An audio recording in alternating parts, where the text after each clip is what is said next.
Assalamualaikum warahmatullahi wabarakatuh.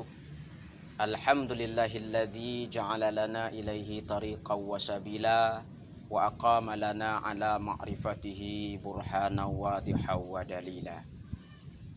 Kaum muslimin, puji dan syukur sama-sama kita panjatkan kehadirat Allah Subhanahu wa taala, yang mana li Allah sabi-sabi gelimpahkan rahmat dan karunia-Nya kepada kitanya bersama. Dengan rahmat dan hidayah daripada Allah, maka kita yang hidup di atas permukaan bumi Allahnya selalu mendapat rahmat dan selalu mendapat ridha daripadanya, sehingga apa yang kita yang lakukan mendapat ridha daripada Allah Subhanahu wa taala. Selanjutnya, rahmat beserta salam sama-sama kita yang kirimkan ke pangkuan alam Nabi besar Muhammad sallallahu alaihi wasallam, yang kagak tarik umat manusia dari alam jahiliyah kepada alam yang Islamiyah, kepada al dan sahabat beliau sekalian, tabi'in, ulama mutaqaddimin wal mutaakhirin. Kaum muslimin, hadirin jamaah yang dirahmati Allah Subhanahu wa taala, pada kesempatan yang sangat mulianya ingin lentuankan menjelaskan sedikit tentang ayat Allah Subhanahu wa taala yang berbunyi qu anfusakum wa ahlikum nara. Artinya, jagalah keluargamu, jagalah dirimu dan keluargamu daripada api neraka. Allah menjelaskan dalam ayatnya yang bahwa getanya hidup di atas permukaan bumonyo bukan semata-mata hidup yang hana maksud. Allah gepulahi getanya kuno, Allah gehidupkan getanya kuno adalah untuk berbuat ibadah kepadanya. Dalam hal yang demikian, getanya geanjurkan oleh Allah untuk menjaga diri getanya dan keluarga getanya daripada api neraka. Bahkan demikian, karena getanya ada hidup sesudah mati, ada akhirat sesudah dunia.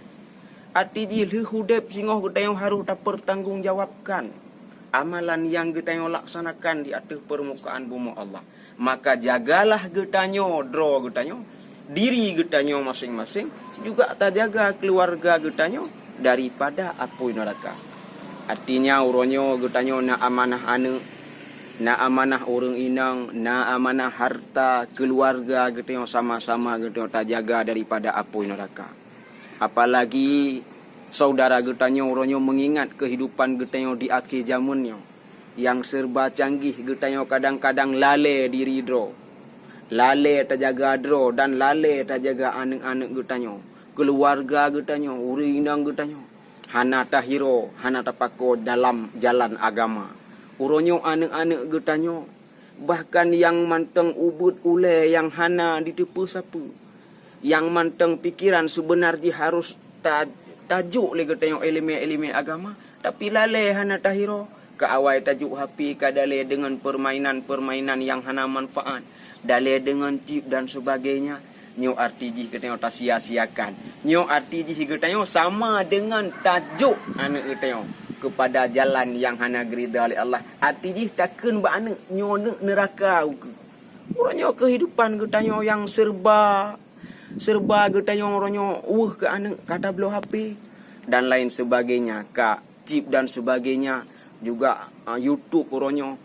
Bukan arti kata tak salahkan YouTube hana, tapi salah getanya dalam mempergunakan, salah getanya dalam mengajarkan, dalam menghirau anak dan keluarga getanya, bahkan diri getanya masing-masing nyo yang dihimbau oleh Allah melalui ayatnya, melalui pesannya dalam Al-Quran, ku anfusakum wa ahlikum nara, jagalah keluargamu, jagalah dirimu dan keluargamu daripada api neraka. Mudah-mudahan hadirin kita nyoban Bandung termasuk urang-urang yang mendengar daripada perintah Allahnya, mampu terjaga diri getanya, mampu terjaga keluarga getanya daripada api neraka. Bahkan demikian, karena hidupnya ada hidup sesudah mati, ada akhirat sesudah dunia. Hana tre udip. Nah, oleh karena yang demikian, mari sama-sama dalam himbauan lonyo yang sedikit, sama-sama getanyo tak jaga dro dan keluarga getanyo untuk tak hindarkan daripada api neraka, dan sama-sama tak hiro keluarga getanyo dan diri getanyo untuk berbuat ibadah kepada Allah. Mudah-mudahan getanyo di akhir hayatnya dapat mengucapkan kalimah asyhadu alla ilaha illallah dan singoh getanyo geputamang oleh Allah kepada tempat yang dijanjikan. Nyan kenyan tempat yang getanyo perle, nyan kenyan tempat yang getanyo idamkan, yaitu rumah getanyo singoh yang kekal abadi di uro kiamat kelak, yaitu surga jannatum naim yang dijanjikan oleh Allah Subhanahu wa taala. Mudah-mudahan pendengar yang dimuliakan Allah, nyojit sesabuh mau'idah hasanah bagi kita bersama-sama. Mudah-mudahan getanyo selalu mendapat ridha dan lindungan daripada Allah Subhanahu wa taala, dan akhir daripada hidup getanyo menjadi orang yang beriman kepada Allah dan menjadi ahli surga jannatul naim. Amin amin ya rabbal alamin. Mudah-mudahan tausiah singkat menjadi manfaat bagi ulun tuan yang menyampaikan sendiri dan juga bagi pendengar yang dirahmati Allah Subhanahu wa taala. Mungkin pendengar untuk saatnya hanya kemantang yang dapat ulun tuan berikan nasihat sedikit yang insyaallah menjadi manfaat bagi kita yang bersama. Usikum wa iya bitaqwallah. Assalamualaikum warahmatullahi wabarakatuh.